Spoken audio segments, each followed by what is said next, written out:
Целител? Те молам помагај човеку, те молам. Ајде да видиме овој пат што те мачи, што те боли. Ајде, дојди.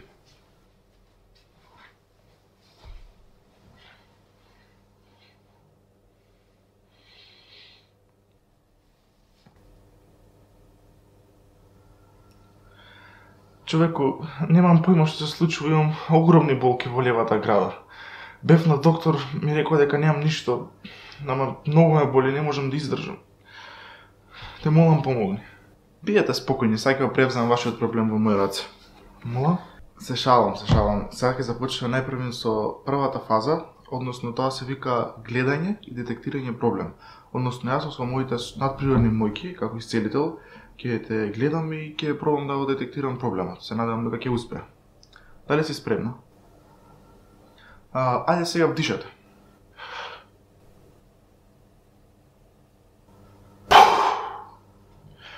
Зашо издиши таман бев пред крај?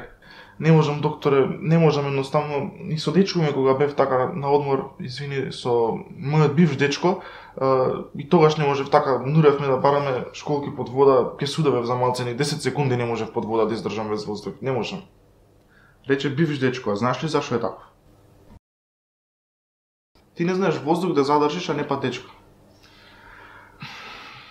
Добро, пошто вака не успеавме, ама тоа не поради мене и поради моите лоши способности. Јас со моите способности имам кренато човек од количка, ама... Извинете, а како со поглед го кренавте? Па...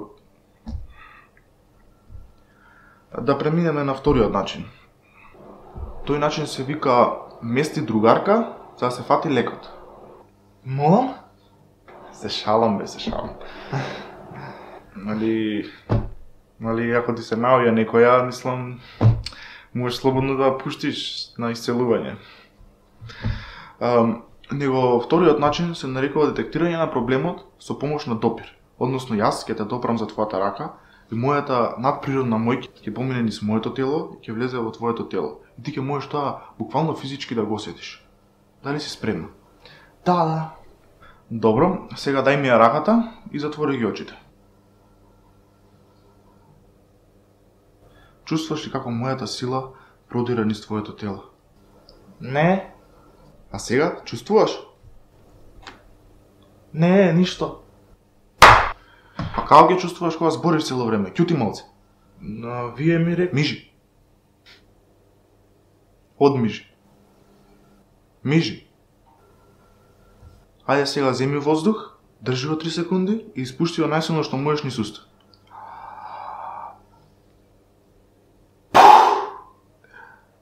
Каријаста шеска. Но? Докторот мириса гнојна ангина. Заборот кариес. А јас, пошто сум исцелител и еким на текимите, мириснав нешто друго. Кажете ми, што е тоа? Не знам како да го соопштам тоа, знаеш, и мене ми е малце тешко да соопштам такви вести. Кажете ми, ќе пробам да го прифатам тоа како што треба. Сепак, не сакам да ти се крене притисокот или не дај Господ да ми паднеш у несвес. Ќе пробам тоа ти го кажам некако на полесен, на друг начин. Туку, што си во хороскоп? Рак. Каква случајност? Како? Имаш рак на дојка, последен стадиум. А уште колку ми преостанува? Колку пари имаш у тебе?